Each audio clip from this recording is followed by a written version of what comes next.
بسم اللہ الرحمن الرحیم۔ السلام علیکم ورحمۃ اللہ وبرکاتہ۔ ناظرین، میں حکیم ناصر علی آپ سب کا خوش آمدید کہتا ہوں قافلہ اخلاص میں اور اپنے اس چینل حکیم ناصر علی کیئر بیونڈ باؤنڈریز میں۔ آج کا ہمارا ٹاپک ہے پرہیز، جلالی اور جمالی پرہیز کیا ہے اور کیسے کرتے ہیں اور کیوں کرتے ہیں۔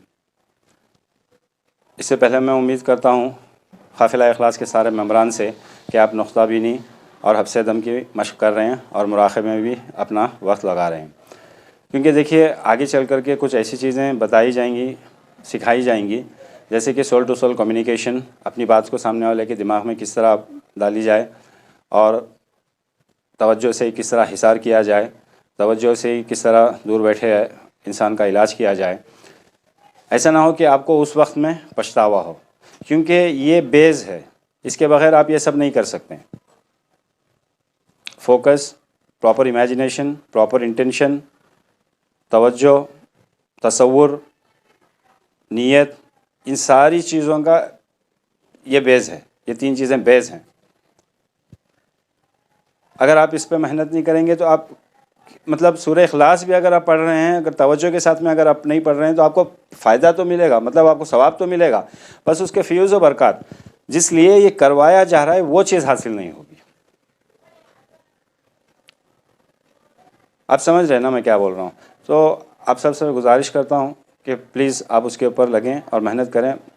بہت سارے لوگوں نے مجھے پروٹوکال کے بارے میں بات کیا، میں نے پروٹوکال اس لیے پوسٹ فون کیا ہے کیونکہ مجھے ابھی بھی ریگولر بہت سارے سوالات آ رہے ہیں اور ان سارے سوالوں کو میں کلیکٹ کر رہا ہوں۔ ان سارے سوالات کو میں کلیکٹ کر کے ایک ویڈیو بناؤں گا پروٹوکال کے بارے میں، کیونکہ جتنے ڈاؤٹس ہیں وہ سارے میں کلیکٹ کر رہا ہوں، کلیکٹ کر کے میں اس کو نوٹ کر رہا ہوں، نوٹ کر کے میں اس کے حساب سے ایک ویڈیو بناؤں گا جس میں سارے ڈاؤٹس میں کور کر لوں انشاءاللہ۔ تو آپ سب سے گزارش ہے کہ نقطہ بینی، حبس دم اور مراقبہ اس کے اوپر محنت کریں اور سورہ اخلاص 360 کے اوپر بھی محنت کریں۔ اصل میں 1101 یا سورہ اخلاص میں شروع کرنا چاہ رہا تھا، لیکن ابھی مسئلہ کیا ہے، ہم رجب کے آلموسٹ 15 دن کے اوپر ہو چکے ہیں، ابھی پھر اس کے بعد میں آئے گا شعبان، پھر اس کے بعد میں ہے رمضان۔ تو ابھی بہت سے نئے جڑے ہوئے لوگ ہیں جو رمضان کے ساتھ میں یہ سب نہیں کر سکتے، حالانکہ رمضان کے اندر اس کا چھلا گزارنا وہ بہت بڑی بات ہے۔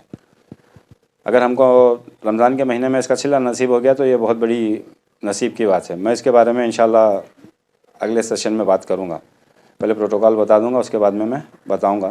اگر کوئی چاہتے ہیں کہ رمضان کے مہینے میں شعبان اور رمضان کو ملا کر کے کرنا چاہتے ہیں تو وہ کس طرح کریں، میں اس کے بارے میں ایک نیکسٹ یا اس سے نیکسٹ ویڈیو میں انشاءاللہ اس کے بارے میں بات کروں گا۔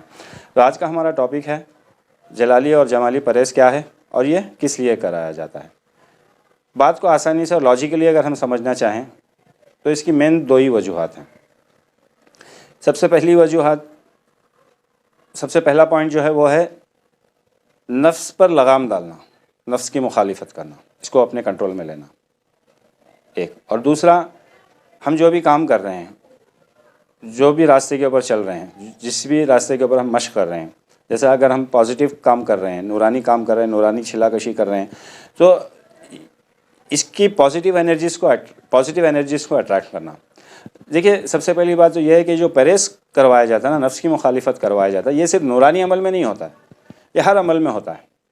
جیسے کہ میں نے اپنی پہلی ویڈیو میں بتایا ہے کہ کالا عمل اور نورانی عمل ہر مذہب میں ہوتا ہے، ہر سیکشن میں ہوتا ہے، ہر فرقے میں ہوتا ہے۔ مسلمانوں میں بھی سفلی عمل ہے، علوی عمل ہے، غیروں میں بھی ہے، اگھور بولتے ہیں، دوسرے گندے عمل بھی ہیں، کالے عمل بھی ہیں اور پاک صاف عمل بھی ہیں۔ تو یہ اس سے مذہب کا کوئی لینا دینا نہیں ہے، یہ ایک کمپلیٹ الگ ٹاپک ہے جس کے اندر آ کر کے بلیک میجک کرنے والے بلیک میجک کرتے ہیں، جو پازیٹیو انرجیز کو حاصل کرنے والے ہیں وہ پازیٹیو انرجیز کو حاصل کرنے والے ہوتے ہیں۔ بتانے کا اصل مقصد کیا ہے کہ ایسا نہیں ہے کہ نیگیٹو کام پر جو محنت کرتے ہیں ان لوگوں کو پرہیز نہیں کرنا پڑتا، ان کو بھی پرہیز کرنا پڑتا ہے، اور ان کے پرہیز تو بہت ہی خطرناک ہوتے ہیں جو ہم امیجن بھی نہیں کر سکتے ہیں کہ ہم وہ کر بھی سکتے ہیں کیا نہیں کر سکتے ہیں۔ جیسے کہ دیکھیں مثال کے طور پر اگھور تپسیا جس کو کہتے ہیں، اگھوری سادھو جس کو کہتے ہیں، اگھوری یوگیز جس کو کہتے ہیں، اگھوری جن کو کہتے ہیں، آپ کو پتہ ہے اگہوری کے سلسلے میں آپ کو داخل ہونے کے ٹائم پہ نا سب سے پہلے اسٹیپ آپ کو کیا کرنا پڑتا ہے؟ آپ کو اپنی غلاظت کھانی پڑتی ہے. اب آپ امیجن کریں، کیا کوئی انسان امیجن بھی کر سکتا ہے کہ وہ اپنی غلاظت خود کھائے؟ کیا کسی کی انسان کی اپنی مطلب کسی کا نفس اس کو وہ پرمیشن دے گا، کھانے دے گا؟ تو غلاظت اس لیے کھلاتے ہیں، سب سے پہلی پوائنٹ یہ ہے کہ نفس کی مخالفت ہو، کیونکہ نفس کو پسند نہیں ہے غلاظت کھانا. انسان کا جو نفس ہوتا ہے نا اس کو غلاظت پسند نہیں ہے، وہ نہیں کھاتا، کراہٹ ہوتی ہے اس کو. تو وہ غلاظت اس کی مخالفت کے لیے کھاتے ہیں. ایک اور دوسری آ کر کے اس سے ریلیٹڈ کنیکٹڈ جو انرجیز ہیں اس کو اٹریکٹ کرنے کے لیے. جیسے مثال کے طور پر جب ہم بیت الخلا جاتے ہیں تو ہم کیا دعا پڑھتے ہیں؟ اللہم انی اعوذ بک من الخبث والخبائث. یعنی خبیث اور خبائث وہاں رہتے ہیں. آپ نے دیکھا ہوگا یا سنا ہوگا اکثر یہ جو گندے جنات کا جن کے اوپر اثر ہوتا ہے وہ لوگ اپنی ہی غلاظت سے کھیلتے ہیں اور اپنی غلاظت کو کھاتے ہیں. تو اس کا مطلب کیا ہے کہ خبیث غلاظت کھاتے بھی ہیں اور اس سے کھیلتے ہیں، ان کو اچھا لگتا ہے وہ.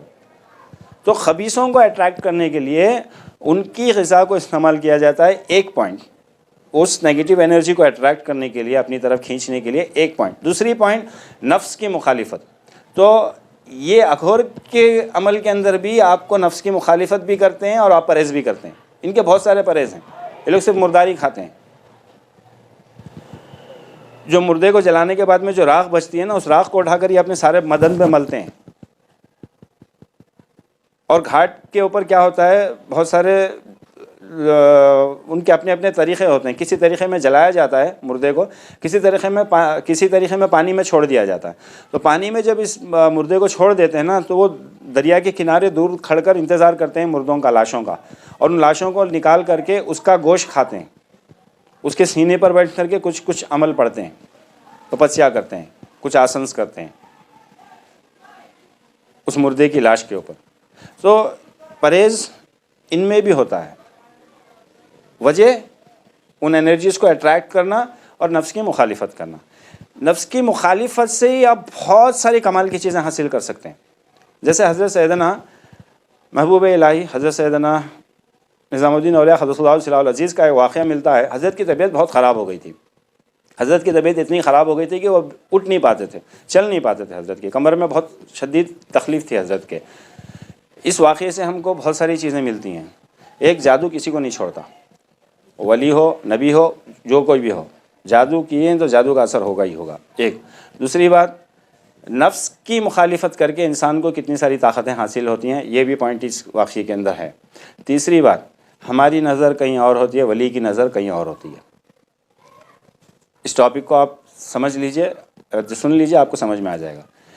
تو جب حضرت کی طبیعت بہت خراب ہو گئی، کسی بھی علاج سے کوئی بھی علاج کا کچھ فرق نہیں پڑ رہا تھا حضرت کے اوپر، تو امیر خسرو صاحب رحمۃ اللہ علیہ نے فرمایا کہ ایک پہاڑی ہے، پہاڑی کے اوپر ایک سادھو رہتا ہے جس کے صرف دم کرنے سے وہ کیسا بھی مرض ہو، کسی بھی قسم کا پرابلم ہو، وہ آدمی ایک دم سیدھا ہو جاتا ہے، شفا یافتہ ہو جاتا ہے. تو انہوں نے ریکویسٹ کیا کہ حضرت آپ بھی ایک بار اس کو دکھا لیں. حضرت نے کہا اچھی بات ہے، چلو کر کے پالکی والکی منگائے.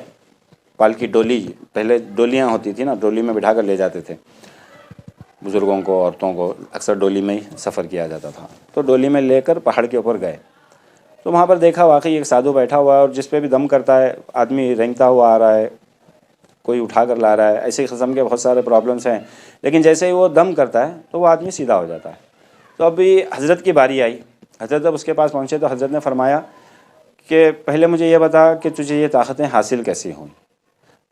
تو اس نے سادھو نے کہا دیکھیے صاحب، آپ دوسروں کا وقت ضائع کر رہے ہیں، بہت سارے لوگ انتظار میں ہیں، آپ ان سب کا وقت ضائع کر رہے ہیں. تو حضرت نے فرمایا کہ اچھی بات ہے، تو سب کو دیکھ لے، میں کنارے پہ بیٹھتا ہوں، اور جب تو ختم کر لے تب مجھے بلانا، میں آؤں گا، اور مجھے پہلے تو اس بات کا جواب دینا. تو ایسے ہی ہوا، حضرت بازو میں بیٹھ گئے اور وہ سب کو دیکھتا رہا. آخر میں سب ختم ہو گئے تو حضرت کو بلایا. تو حضرت کے اوپر جب دم کیا تو حضرت الحمدللہ حضرت کا درد بھی دور ہو گیا. تو حضرت نے پوچھا کہ اب مجھے بتا کہ تجھے یہ طاقتیں ملی کیسے؟ اس نے کہا کہ میں نے اپنی نفس کی مخالفت کر کے ان چیزوں کو حاصل کیا ہے. تو حضرت نے کہا نہیں، میں ثابت کر سکتا ہوں کہ تو نے نفس کی مخالفت نہیں کی ہے. اب مسئلہ اتنا پیچیدہ ہو گیا کہ حضرت اگر ثابت کر دیں گے نا کہ تو نے نفس کی مخالفت نہیں کی ہے تو اس کا جو اثر ہے، کیونکہ یہ مینٹلی بلڈ کیا ہوا اثر ہے، یہ اثر ختم ہو جائے گا. اب وہ نہ بھی نہیں کر سکتا کیونکہ اس نے وعدہ کیا ہے کہ میں ہاں آپ کو جواب دوں گا.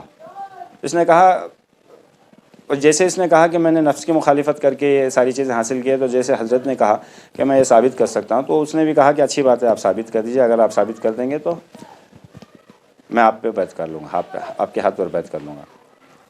تو حضرت نے بتایا کہ دیکھ، تو ابھی بھی کسی دھرم کو فالو کرتا ہے، ہندو دھرم کو فالو کرتا ہے مثال کے طور پر. یہ تو کیوں فالو کرتا ہے؟ کیونکہ تو جب نفس کی مخالفت کر رہا تھا تبھی بھی تو ہندو ہی تھا، آج بھی تو ہندو ہی ہے. کیوں کر رہا ہے تو؟ کیونکہ تیرا نفس کہہ رہا ہے تجھے اس مذہب پہ رہنے کے لیے. اگر تم نفس کی مخالفت کر رہا ہے تو پڑھ کلمہ. اب اس کو پھنسا دیے حضرت سیدنا نظام الدین قدس اللہ سرہ العزیز نے. تو اس نے کہا ہاں صحیح کہہ رہے ہیں آپ، میرا نفس کہتا ہے مجھے اس مذہب پہ رہنے کے لیے، اسی لیے میں رہ رہا ہوں، میں آج اس کی بھی مخالفت کرتا ہوں کر کے اس نے حضرت کے ہاتھ میں کلمہ پڑھ دیا. تو بتانا یہ چاہ رہا تھا میں کہ صرف نفس کی مخالفت کر کے کتنی ساری انرجیز، صرف نفس کی مخالفت کر کے کتنی ساری انرجیز کو حاصل کیا جا سکتا ہے. تو یہ بات ہے. تو نفس کی مخالفت سے آپ کو بہت ساری چیزیں ملتی ہیں، اور نفس نگیٹیو انرجی پرہیز نگیٹیو انرجی والے بھی کرتے ہیں اور پازیٹیو انرجی والے بھی کرتے ہیں. مقصد صرف اتنا ہی ہے، ان انرجیز کو اپنی طرف اٹریکٹ کرنا اور اپنی نفس کے اوپر لگام ڈالنا، اس کو اپنے کنٹرول میں لینا. جب تک آپ اس کو کنٹرول نہیں کریں گے آپ کچھ بھی حاصل نہیں کر سکتے ہیں. جیسے کہ نبی کریم صلی اللہ علیہ وسلم نے فرمایا ہے کہ آپ بدبودار چیزیں کھا کر مسجد میں نہ آئیں. کچی پیاز کچی لہسن کھا کر کے مسجد میں جانا منع ہے. نبی کریم صلی اللہ علیہ وسلم نے ہم کو منع فرمایا ہے. تو حدیث سے بھی یہ بات ثابت ہے. دیکھیے اب یہاں پر ایک پوائنٹ آتی ہے، وسوسہ آتا ہے، خرخشہ آتا ہے دماغ میں کہ ہم تو صرف اللہ کو راضی کرنے کے لیے، قلندروں کا تو طریقہ ہے کہ صرف اللہ کو راضی کرنا اور مالک سے لو اور مخلوق میں بانٹو، یہی ان کا طریقہ ہے. پھر یہ ان انرجیز کو اٹریکٹ کرنے کا مطلب کیا ہے؟ ہم دوسری انرجیز کو کیوں اٹریکٹ کریں؟ دیکھیے یہاں پر بھی نیت ہمیں اللہ کو راضی کرنے کی ہی ہے. ہم اللہ سے ہی مانگ رہے ہیں، ہم اللہ سے ہی چاہ رہے ہیں، لیکن اللہ نے ان مخلوقات کو ان کام پر لگایا ہوا ہے. نہیں تو کیا بات تھی کہ نبی کریم صلی اللہ علیہ وسلم نے فرمایا کہ آپ کچی پیاز اور کچی لہسن کھا کر کے، بدبودار چیزیں کھا کر مسجد میں نہ ہو. کیوں فرمایا؟ کیونکہ وہ کام ان کے سپرد کیا گیا ہے. اب ان کو بدبودار چیزیں، جو نورانی چیزیں ہیں، ان کو بدبودار چیزیں، گندی چیزیں، اور جو بیہیویئر رہتا ہے نا ہمارا، ایک ان ہیومن بیہیویئر، جو جانوروں جیسی خصلتیں، حرکتیں، یہ ساری چیزیں ان کو پسند نہیں رہتی. اس سے دور بھاگتے ہیں وہ، جھوٹ سے دور بھاگتے ہیں وہ. اگر آپ نے جھوٹ بولا تو بس جو بھی آپ کی تاثیر ہے، جتنے بھی آپ کے نیک چیزیں ہیں، جو اثر ہے، وہ سارا کا سارا ختم ہو جائے گا. تو اسی لیے ان چیزوں سے پرہیز کیا جاتا ہے. کچھ چیزیں ویزیبل ہیں، کچھ چیزیں انویزیبل ہیں. پرہیز کے اندر یہ نہیں ہے کہ آپ جو کھانے پینے کی چیزیں ہیں، بس جو اپنی جسمانی چیزیں ہیں اس کو کنٹرول کرو. پرہیز کے اندر آپ کو جو دوسری چیزیں ہیں اس کے اوپر بھی کنٹرول کرنا پڑتا ہے. آپ کو اپنی نظر پہ کنٹرول کرنا پڑتا ہے، آپ کی زبان پہ کنٹرول کرنا پڑتا ہے، آپ کے کان پہ آپ بغیر کی غیبت وغیرہ یہ سب نہیں سن سکتے. تو آپ سمجھ گئے کہ اصل میں پرہیز کیوں کروایا جاتا ہے. اس کی بس اتنی سی چھوٹی ایک تفصیل تھی. اب پرہیز کیا ہے؟ جلالی پرہیز کا مطلب ہے جانوروں کا گوشت. کوئی بھی جانور، مچھی کا شکار کرنا بھی منع ہے، پرندوں کا شکار کرنا بھی منع ہے، جانوروں کو ذبح کرنا، جانوروں کو کاٹنا بھی منع ہے، اور ان کا گوشت کھانا بھی منع ہے. اس کے اندر مچھلی بھی آ جاتی ہے، انڈا بھی آ جاتا ہے، مرغی بھی آ جاتی ہے. سارے کے سارے پرندے چرندے جو بھی حلال ہیں، یہ سارے کا سارا جلالی پرہیز میں کوئی چیز ہم استعمال نہیں کرتے. جمالی پرہیز میں کیا ہوتا ہے؟ جو چیز جانوروں سے نکلی ہوئی ہے، جیسے دودھ ہے، دہی ہے، یہ ساری چیزیں استعمال نہیں کی جاتی. جیسے شہد ہے، اور جیسے جو کوئی چیز، جیسے کوئی پہلے وہ مشک ہوتا تھا، واٹر باٹل ہوتی تھی چمڑے کی، تو چمڑے کی اگر باٹل ہے یا چمڑے کا کوئی برتن ہے یا چمڑے کی کوئی چیز ہے جس سے ہم استعمال کر رہے ہیں کھانے پینے کے لیے، تو وہ بھی ہم استعمال نہیں کریں گے. چمڑے سے بنی ہوئی کھانے پینے کی چیزیں. اور ایسا نہیں کہ آپ جوتے نہیں پہنیں گے، چپل نہیں پہنیں گے، وہ چمڑے کی چیز نہیں. چمڑے کی چیزیں جیسے کہ پانی کا باٹل ہے، یا پھر کوئی رکابی کے جیسا شکل بنایا ہو، چمڑے کا بنا ہوا ہے، یا پھر پانی آنے جانے کا جو نل کا جو ٹیپ ہوتا ہے، ٹیپ کے اوپر اکثر لگاتے ہیں وہ پانی کو ایک دم آسانی سے اترنے کے لیے چمڑے کی پیسیں لگاتے ہیں. تو یہ ساری چیزیں منع ہیں. جلالی جمالی پرہیز کا مطلب یہی ہے. پہلے بہت ٹف ہوا کرتا تھا جلالی جمالی، اور باللذات تو اور بھی ٹف ہے. باللذات پرہیز کے اندر کیا ہوتا ہے، جسی بھی چیز میں آپ کو لذت آ جائے نا، جیسے آپ سکی روٹی، گیہوں کی روٹی کھا رہے ہیں اور ساگ کے ساتھ میں کھا رہے ہیں، اگر آپ کو ساگ میں مزہ آ رہا ہے نا تو ساگ کو بھی بعد میں یا تو ترک کر دیا، یا تو پھر اس میں نمک، بغیر نمک کے کھاؤ، اس میں مزہ نہیں آنا چاہیے آپ کو. اب جو بھی چیز کھا رہے ہیں نا اس میں مزہ نہیں آنا چاہیے، وہ آپ کو ایک اریٹیٹ فیل ہونا چاہیے، مطلب آپ کا نفس اس کو پسند نہ کرے. اب کھا رہے ہیں تو آپ کو کراہت محسوس ہو، ایسا کھانا کھاؤ. یہ بولتے ہیں باللذات، جس میں لذت آ رہی ہے وہ چیز کو بھی چھوڑ دو.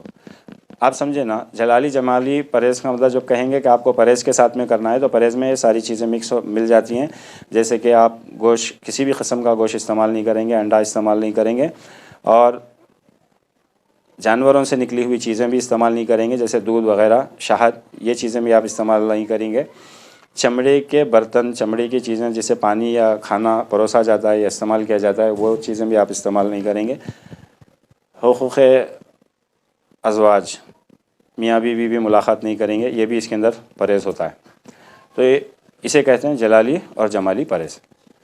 باللذات تک نہیں جانا ہے، بس آسانی کر دی ہے بزرگوں نے ہمارے لیے کہ بس جلالی اور جمالی پرہیز کافی ہے. تو اتنا پرہیز، اس پرہیز کے لیے آپ تیار ہو جائیں، اپنے آپ کو اس کی عادت ڈالیں، کیونکہ ابھی بہت جلد چھلا کشی ہونے والی ہے. میں کچھ ترتیب بنا رہا ہوں کہ ایٹ لیسٹ 40 ڈیز نہیں تو کم سے کم 21 ڈیز نکال دوں. اس کے لیے مجھے پہلے علم النقش کے بارے میں بات کرنا پڑے گا، نقشے کے بارے میں سمجھا کر کے. نقشوں کی زکوٰۃ کے ساتھ ساتھ میں چاہتا ہوں کہ نقطہ بینی، حبس دم، نقشے اور سورہ اخلاص 1100 کم سے کم میں 21 دن کروا دوں. یہ میں سوچ رہا ہوں، اس کے اوپر میں کام کروں گا انشاءاللہ. اس کے بارے میں آپ کو جلد سے جلد بتا دوں گا. تو آپ سمجھ گئے جلالی جمالی پرہیز کیا ہے اور یہ کیوں کروایا جاتا ہے اور اس کی کیا اہمیت ہے. یہ بہت ضروری ہے، اس کو کرنا آپ کے لیے بہت ضروری ہے. تو آپ اس کی پریکٹس کریں. تو جب ہم کہیں گے کہ پرہیز کے، ابھی فی الحال کوئی پرہیز نہیں ہے. جو 360 آپ پڑھ رہے ہیں، نقطہ بینی جو کر رہے ہیں، حبس دم جو کر رہے ہیں، اس میں کوئی پرہیز نہیں ہے. بغیر پرہیز کے آپ کر سکتے ہیں، ٹائم بھی اوپر نیچے ہو سکتا ہے، کل صبح میں پڑھ لیا، شام میں پڑھ لیا، چلے گا، کوئی بات نہیں ہے. لیکن جب کہتے ہیں پرہیز کے ساتھ تو اس میں بہت سارے ریسٹرکشنس آ جاتے ہیں. میں جب بتاؤں گا تو اس ٹائم پہ اس کے ریسٹرکشنس بھی بتا دوں گا. تو بس اجازت دیں انشاءاللہ. جزاک اللہ خیرہ. السلام علیکم ورحمۃ اللہ وبرکاتہ.